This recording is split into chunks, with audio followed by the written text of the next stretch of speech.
Morning Midas caught fire in the middle of the Pacific Ocean with 3,048 vehicles inside. As smoke continued pouring from one of the enclosed vehicle decks, all 22 crew members abandoned the ship in a lifeboat. The fire was reported on June 3, 2025, while the vessel was sailing from China to Mexico, about 300 miles south of 𝗏𝗏 Island, Alaska. Its cargo included 70 fully electric vehicles and 681 hybrids. The ship's tanks also contained about 350 metric tons of marine gas oil, a type of marine diesel, along with 1,530 metric tons of low-sulfur fuel oil. The crew could not bring the fire under control, so the captain ordered everyone to abandon ship. The lifeboat was lowered and the crew moved away while smoke continued rising from the decks. 𝗏𝗂𝗁𝗃 received the distress call and immediately headed toward the scene. All 22 crew members from Morning Midas were rescued without injury. The Coast Guard monitored the ship from the air while salvage teams headed toward the scene. Morning Midas continued drifting through the Pacific with no one left on board. Inside a ship like Morning Midas, vehicles are parked close together across several decks connected by ramps. Vehicles roll onto the ship through a system known as roll-on, roll-off, or RO-RO. When a fire starts deep inside one of those decks, the crew may have to move through stairways, ramps, and heavy steel doors just to reach the source. The harbor pilot had just guided Golden Ray into a right turn when the entire vessel suddenly began leaning hard to the left. The car carrier was leaving the port of Brunswick, Georgia in the early morning hours of September 8, 2019, with 4,161 vehicles on board.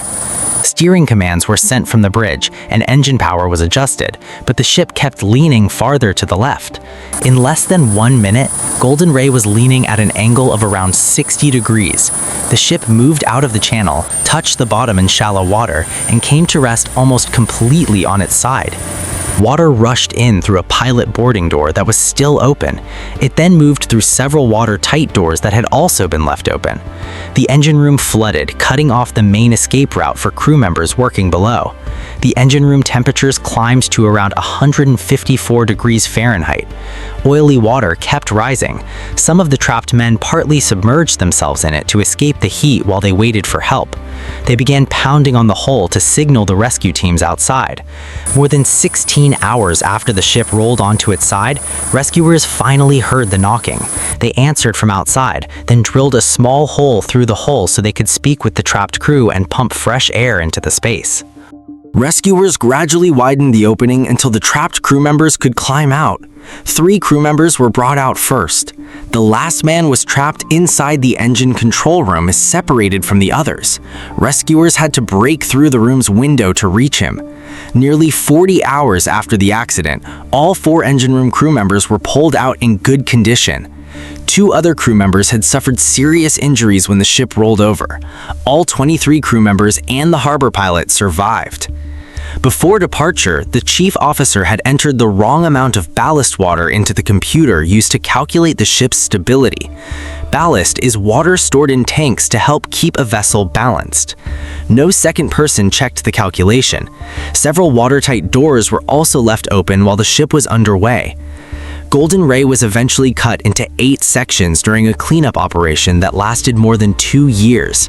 The vessel was valued at around $62.5 million, while the vehicles inside were worth an estimated $142 million.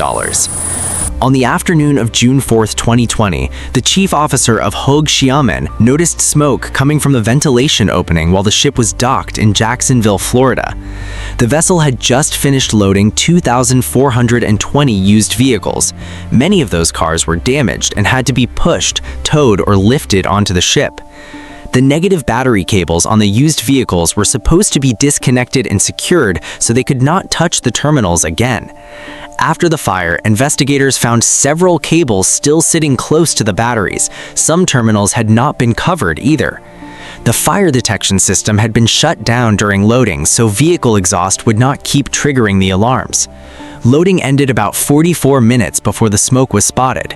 During that gap, the detection system had not been switched back on, and no crew members were standing watch on the vehicle decks.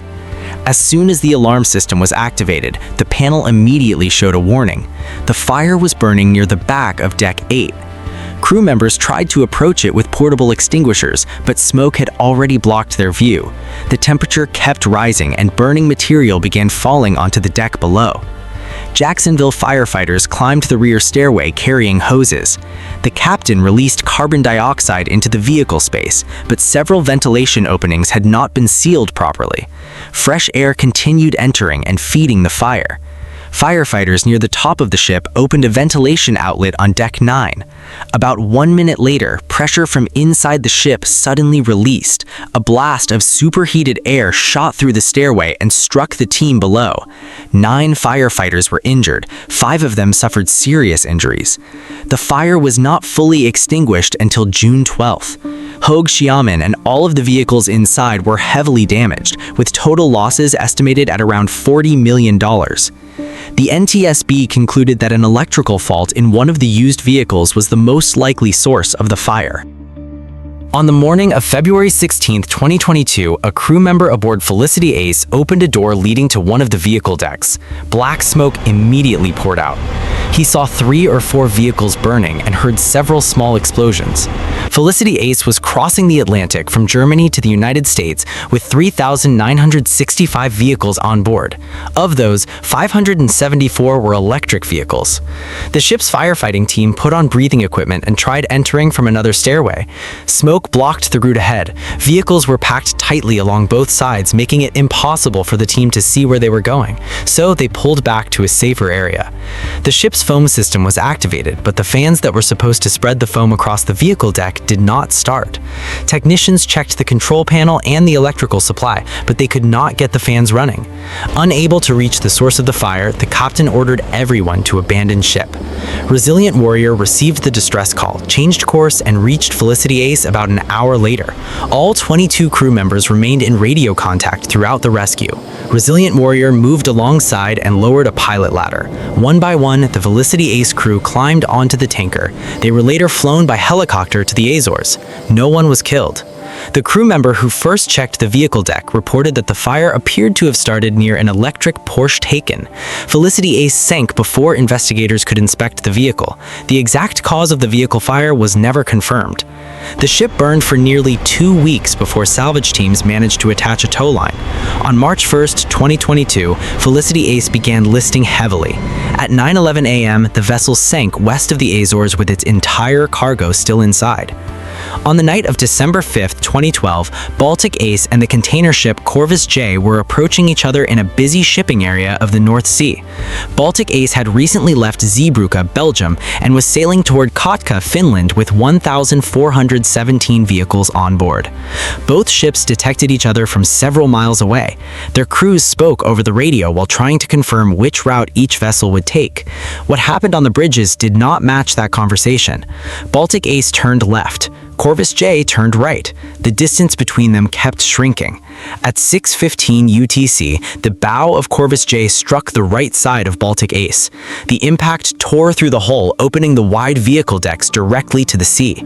Seawater rushed in almost immediately. The captain of Baltic Ace immediately ordered everyone to abandon ship. By the time the final radio message was sent, the vessel was already listing at around 90 degrees. Within minutes, the angle was close to 90 degrees. The ships collided with a combined closing speed of around 31 knots.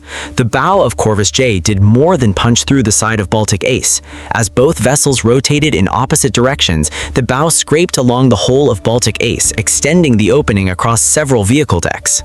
Water entered below the waterline and continued pouring into the decks above. On the bridge of Baltic Ace, the list became so severe that seawater rose outside the windows. The bridge windows eventually shattered, allowing the captain to escape onto the open deck. Some crew members did not have enough time to put on cold water survival suits. Only 2 crew members managed to get their suits on before the ship was almost completely on its side.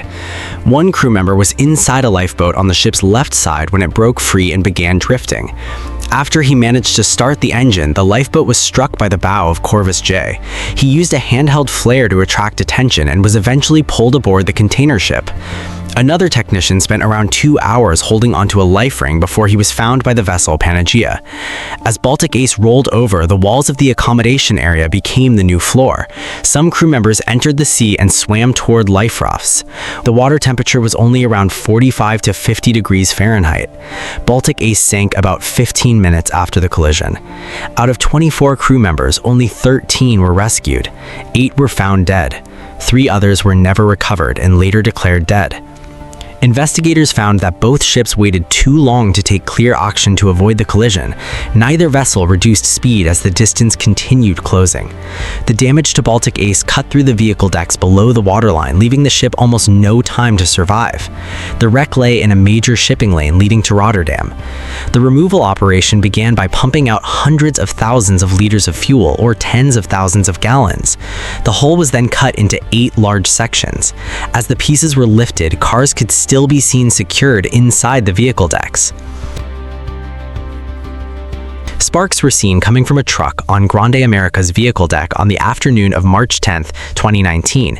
The Conroe ship was carrying 2,184 vehicles and 365 containers from Hamburg to Casablanca. The crew used dry chemical extinguishers, sprayed water, closed ventilation openings, and released carbon dioxide. For a short time, the flame was no longer visible. About half an hour later, smoke appeared between containers stocked on the open deck. One of those containers was carrying hazardous cargo. Crews ran hoses up to the higher decks to fight the fire and cool the area. The flames continued spreading. Sea conditions grew worse and more containers began burning. At around 2 a.m., 26 crew members and 1 passenger entered a single lifeboat. HMS Argyll was nearby and rescued all 27 people at around 4 a.m. No one was injured. Still burning and now listing heavily, Grande America eventually sank in the Bay of Biscay at 3:26 p.m. on March 12th. All 2,184 vehicles went down with it. On the night of July 5, 2023, an old Jeep Wrangler was pushing a Toyota Venza up a ramp inside Grande Costa de Aviera. The ship was docked at Port Newark. The Jeep had been fitted with a steel bumper and was being used to move vehicles that could not drive under their own power. After climbing several ramps, the transmission overheated. Transmission fluid boiled over, escaped from the system, and sprayed onto hot engine surfaces. The Jeep caught fire, and the flames spread to the Toyota directly in front of it. The ship's crew tried using portable extinguishers. The captain then ordered the carbon dioxide system to be released. A large ramp door needed to be closed to keep the gas trapped inside the vehicle deck. The control panel was already surrounded by fire and smoke, making it impossible for the crew to reach it. The door stayed open and the carbon dioxide escaped from the space. Newark firefighters entered through the rear of the ship. Thick smoke covered the ramps, stairways, and direction signs. 2 firefighters became disoriented inside the smoke-filled vehicle deck. At the time, the Newark Fire Division had not been adequately trained to fight fires aboard large ships. Other teams entered to search for the missing firefighters, but neither man made it out. The medical examiner determined that both died from smoke inhalation and carbon monoxide poisoning. 6 other firefighters were injured. The fire was finally extinguished 5 days later. Damage to the ship exceeded $23 million. At 11:43 p.m. on July 25, 2023, the Dutch Coast Guard received a fire report from Fremantle Highway. The car carrier was about 17 miles north of Ameland Island and was transporting nearly 3,800 vehicles towards Singapore.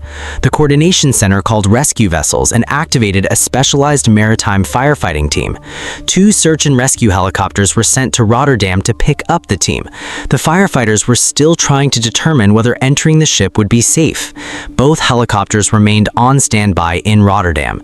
The coordination center still did not have a complete picture of how far the fire had spread or the condition of the crew. A Coast Guard aircraft could not take off until about 90 minutes after the first call because the night crew had to be called in from home. About 2.5 hours after the initial report, the aircraft arrived above Fremantle Highway. Thermal cameras showed that almost the entire ship was covered in fire and smoke. At that point, fighting the fire was no longer the priority. Getting the crew off the ship was. The helicopters left Rotterdam and headed toward the scene. By the time they arrived, fire and smoke had already blocked blocked the safe escape routes. 7 crew members were forced to jump from the ship into the sea. Rescue vessels pulled them from the water. All 7 suffered serious injuries and 1 later died. 16 other crew members were lifted off the ship by helicopter at around 3:30 a.m. They were flown to an airport and then taken to hospitals. Every crew member had inhaled thick smoke.